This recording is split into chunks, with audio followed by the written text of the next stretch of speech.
מרשים של 7 משחקים ללא הפסד.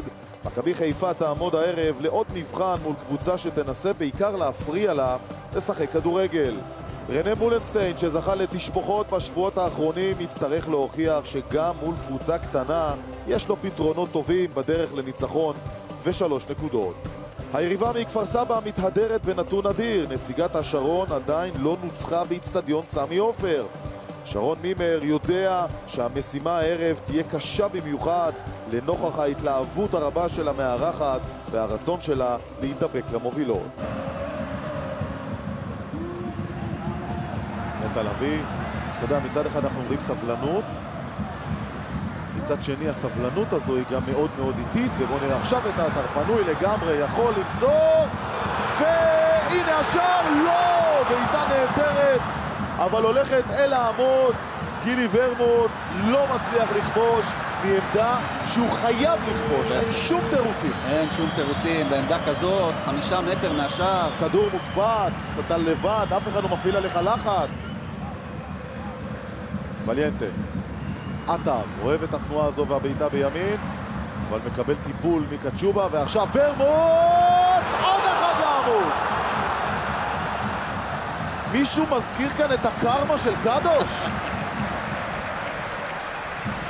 אתה אמרת את זה, לא אני, שלא ישימו אותי.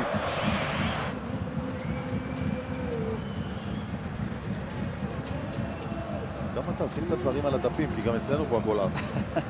צריך לקחת את זה בחשבון. ובואו נראה עכשיו את עטר בתוך הרחבה. עטר עושה 1-0 למכבי חיפה. אמרתי לך שהוא משחק במרכז. 9. תנועה מצוינת, חור גדול מאוד במרכז ההגנה של הפועל כפר סבא. השער הזה היה באוויר, ואלירן עטר מראה לגילי ורמוט איך עושים זאת נכון. שוב ורמוט, והנה השער השני. סן מנחם. סן מנחם הופך להיות יריב עיקש לאלירן עטר בטבלת מלך השערים של מכבי חיפה. הוא כבר במקום השלישי. מה? שער שני שלו העונה. נכון? נקעת צרף עכשיו להתקפה גם את סן מנחם.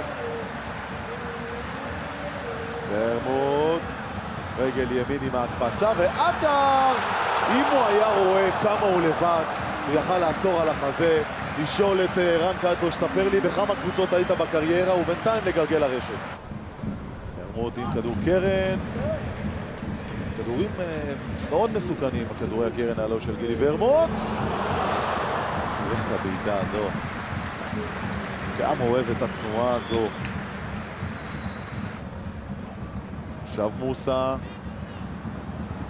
מוצא את עטר, עטר נותן לו ומוסה מוסר, אבל מוסה לא מוצא את רועי קהת. התקפה יפהפייה של מכבי חיפה, זה עוד לא נגמר. גגלמאכר, כשהוא יכוון את זה למשקוף למעלה, אז זה יהיה בפנים, זה בדרך כלל יהיה בפנים. כן. זה הוא עשה כבר. טל איילה עם כדור הקרן, צ'ובה נוגח פעם אחת, תהיה לו אולי הזדמנות נוספת להגיע לכדור. עוד הגבהה אחת.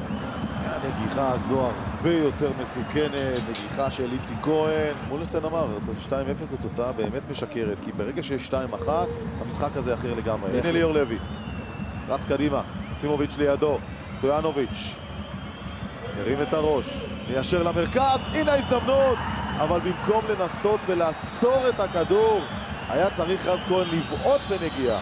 טל איילה עם עוד כדור קרן, שוב תראה כמה פנוי שם במרכז הרחבה. גגלמאכר בתור בלם, יוצא קדימה עכשיו. לאן הוא הולך? לאן הוא הולך? נותן לעטר, עטר מרים את הראש, עטר ילך לימין, מוצא את קהת רועד גבוה. טוביץ', כדור מגיע לקצ'ובה, ועכשיו זהו טל איילה, ואיילה לא כובש. כדור, אני לא בטוח שהלך למסגרת, אבל דקל קיינת בכל מקרה... זה דקל, זה דקל. אמר לגלאזר, עליי.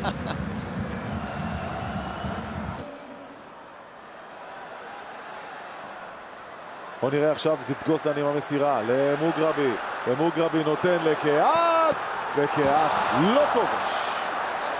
היה לו מספיק זמן לעצור את הכדור ולהחליט אם הוא מבשל עוד שער אחד או כובש שער אחד. וזהו, שריקת הסיום, מכבי חיפה מנצחת 2-0 את הפועל כפר סבא, צוברת עוד 3 נקודות, מטפסת זמנית למקום השני בטבלה, אבל עם הרבה מאוד חומר למחשבה, מחצית שנייה חלשה מאוד של מכבי חיפה.